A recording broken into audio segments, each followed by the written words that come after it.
छपेगी, चाहे जो भी हो अंजाम। नमस्कार, मैं हूं अंजलि और आप देख रहे हैं कलयुग की कलम समाचार पत्रिका। आइए नजर डालते हैं आज की प्रमुख खबर पर। अल्ट्राटेक सीमेंट कंपनी की तानाशाही से रीवा सतना के लोग हो रहे प्रताड़ित। शिव सिंह। रीवा जनता दल सेक्युलर के प्रदेश अध्यक्ष शिव सिंह एडवोकेट ने मध्य प्रदेश स्थापना दिवस के अवसर पर पूंजीपतियों उद्योगपतियों की गोद में सोई हुई मध्य प्रदेश की शिवराज सरकार पर आरोप लगाते हुए कहा कि जनता के दुख दर्दों से सरकार को तनिक भी पीड़ा नहीं है। सरकार ने रीवा सतना क्षेत्र को औद्योगिक हब बनाने का तो काम कर दिया, लेकिन क्षेत्रीय लोगों को रोजगार एवं उनकी सुख सुविधाओं का कतई ध्यान नहीं रखा तथा सरकार औद्योगिक मालिकों को खुला संरक्षण दे रखी है, जिसके चलते आज दोनों जिलों के लोग प्रताड़ना का शिकार हो रहे हैं। जेडीएस प्रदेश अध्यक्ष ने अल्ट्राटेक बेला सीमेंट प्रबंधन की तानाशाही का खुलासा करते हुए कई ज्वलंत बिंदुओं को सामने रखा है।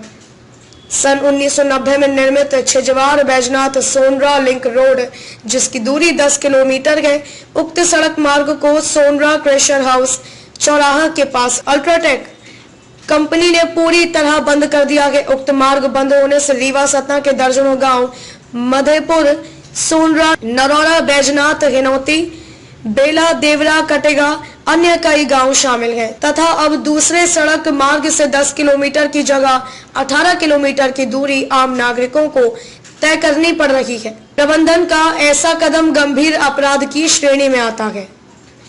फैक्ट्री में उपयोग होने वाला कोयला, जिप्सम, बॉक्साइट, यह तीनों स्वास्थ्य की दृष्टि से खतरनाक खनिज पदार्थ है जो हवा में फैलकर ग्राम वासियों के स्वास्थ्य को प्रभावित कर रहे हैं, जबकि औद्योगिक गाइडलाइन के आधार पर तीनों खनिज पदार्थों को बंद कैप्सूल यानी शेड में रखा जाना चाहिए व खनिज पदार्थ में समय समय पर पानी का छिड़काव होना चाहिए, जिससे प्रदूषण को रोका जा सके। लेकिन फैक्ट्री प्रबंधन द्वारा उक्त तीनों खनिज पदार्थों को खुले स्थान पर पलट दिया जाता है, जिससे वायु प्रदूषण के चलते लोग गंभीर बीमारियों का शिकार हो रहे हैं।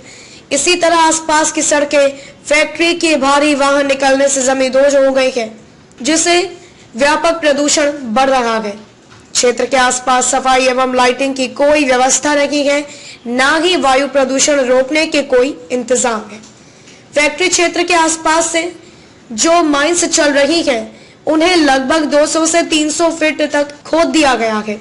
खोदी गई माइंस का जो ब्लास्टिंग मटेरियल मिला हुआ दूषित जल है, उसे दिल्ली की एक कंपनी को ठेका देकर लगभग 27 डीजल पंपों के माध्यम से प्रदूषित जल को करयारी नदी में गिराया जा रहा है, जिससे जीव जंतु मर रहे हैं, आम नागरिक जल प्रदूषण का शिकार हो रहे हैं तथा औद्योगिक क्षेत्र का जल स्तर गिरता जा रहा है, जिससे आसपास के किसानों के सामने जल संकट उत्पन्न है।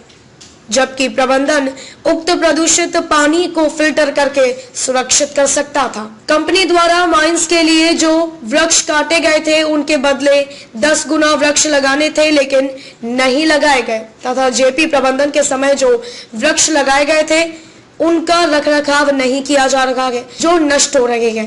इसी तरह 233 हेक्टेयर भूमि की जो नई लीज बनवाई गई है, उसमें 10,000 वृक्ष काटे जाने हैं। उन वृक्षों के बदले नए वृक्ष लगाने की कोई कार्य योजना अभी तक तैयार नहीं की गई है तथा खोदी गई भूमियों का अभी तक समतलीकरण नहीं किया गया। मध्य प्रदेश सरकार एवं क्षेत्रीय जनप्रतिनिधियों की उदासीनता के चलते पूर्व जेपी कंपनी के समय से कार्यरत लगभग 560 मजदूरों को काम से बाहर कर दिया गया है, जिसके चलते मजदूरों के पास रोजी रोटी का संकट उत्पन्न हो गया है। श्री सिंह ने तमाम समस्याओं को लेकर प्रशासनिक एवं न्यायालयीन लड़ाई लड़ने की बात कही है। रीवा से कलयुग की कलम समाचार पत्रिका की खास रिपोर्ट। एवं पूंजीपतियों की गोद में सो रही मध्य प्रदेश की शिवराज सरकार के इशारे पर जिस तरह से उद्योगपतियों ने रीवा सतना क्षेत्र में उद्योग धंधे लगाकर क्षेत्रवासियों की प्रताड़ना कर रहे हैं, वो बेहद चिंताजनक है। अल्ट्राटेक बेला सीमेंट प्लांट प्रबंधन ने तमाम तानाशाहीपूर्ण तरीके से क्षेत्रवासियों को प्रताड़ित कर रखा है। जैसा कि आप जानते हैं कि छिजवार से बैजनाथ बेला मार्ग जो 10 किलोमीटर का रेंज था, उसको पूरी तरह से बाधित कर दिया गया है, बंद कर दिया गया है। अब जो लोग दूसरे रास्ते से होकर के गुजरते हैं तो लगभग 18 से 20 किलोमीटर उनको सफर तय करना पड़ रहा है, जिसमें रीवा सतना के दर्जनों से अधिक गांव शामिल हैं। इसी तरह तमाम जल प्रदूषण है, ध्वनि प्रदूषण है, वायु प्रदूषण है, पूरे क्षेत्र में व्याप्त है। सड़कें जमींदोज हो गई हैं और माइनिंग की जो खदानें हैं उनको 200 से 300 फीट तक खोद दिया गया है, जिसके चलते जो माइनिंग का दूषित पानी है वो करियारी नदी पर गिराया जा रहा है, उसको फिल्टर नहीं किया जा रहा है, पूरी तरह से वहां जल स्तर गिरता जा रहा है।